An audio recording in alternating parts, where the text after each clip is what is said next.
Pendant les 2 derniers jours, lundi et ce matin,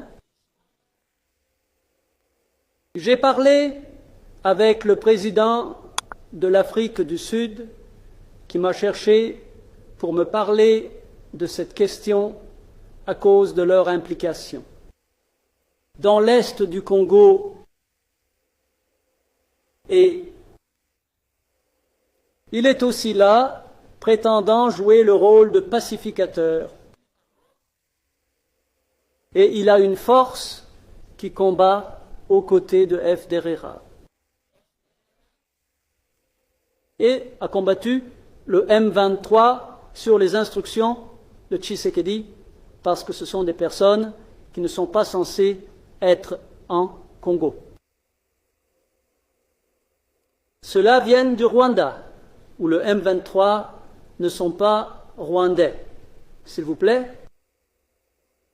Ce sont des Congolais, et à un moment, ils l'acceptent, puis à un autre moment, il dit non, en partie c'est oui, et puis l'autre partie vient du Rwanda. Et ce sont ils continuent et comment nous, les dirigeants de nos propres pays, acceptons-nous que cela continue indéfiniment et acceptons simplement d'être manipulés par Tshisekedi ou quiconque le soutient. Et l'Afrique du Sud ose même émettre des menaces sur ce qui pourrait arriver après cela, et ainsi de suite. Bien sûr, nous verrons de quelles menaces ils parlent. Peut-être qu'ils auraient dû faire exactement ce pourquoi ils ont émis.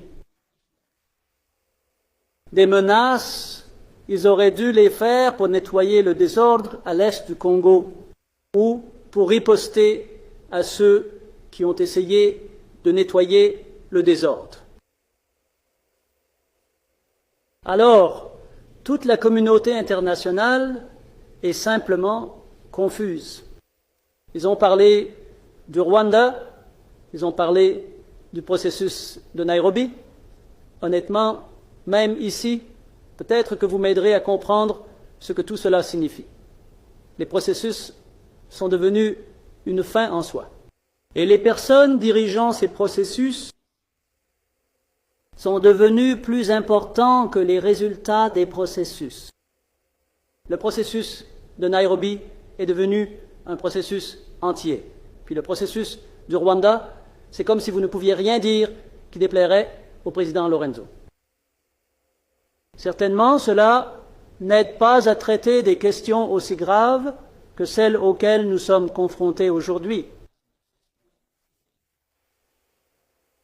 Qu'à la fin, simplement parce qu'ils ne peuvent pas être abordés, nous avons une situation comme celle que nous avons maintenant, et si quelqu'un, et surtout, je veux dire, je ne comprends pas comment Tshisekedi continue de penser qu'il résoudra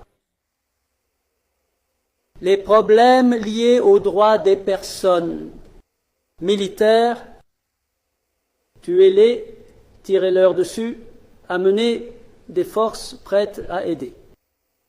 Comme, surtout le Burundi, eh bien, je ne sais pas si cela a été utile pendant les derniers jours ou semaines où ils ont fait cela. Donc je veux que nous soyons allemands.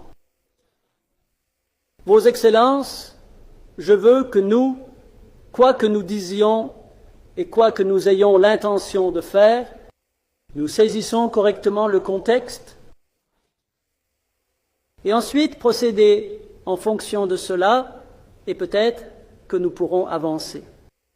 Mais sinon, si nous continuons à dire de bonnes choses, à être gentils les uns envers les autres, et ensuite chacun accomplit son propre. Les intérêts sont par rapport aux autres intérêts, les intérêts communs que nous avons en tant qu'Africains de l'Est. Alors je ne vois pas comment nous allons contribuer efficacement à trouver une solution. Mais vraiment avoir même expulsé la communauté d'Afrique de l'Est, du Congo oriental, et tout le monde a obéi. Puis il y a eu du silence. C'est comme si c'était normal ou acceptable. Tout est dicté par le pays ou la personne que nous essayons d'aider. Je n'ai pas compris cela. Et c'est là où nous en sommes maintenant. C'est ainsi que nous sommes arrivés ici où nous sommes. Alors laissez-moi peut-être pour l'instant arrêter ici. Je voudrais vraiment entendre les conseils des autres, mais je pense que ce n'est pas juste un jeu. C'est une affaire sérieuse, évidemment, parce que cela consume la vie des gens. Et l'autre jour, il y a 2-3 jours, nous avons perdu des gens. Il y a eu beaucoup de partage depuis l'est du Congo, depuis Goma, et tué une douzaine de personnes et blessé des centaines. Nous allons certainement nous en occuper. Il n'y a pas de doute à ce sujet. Merci, Monsieur le Président.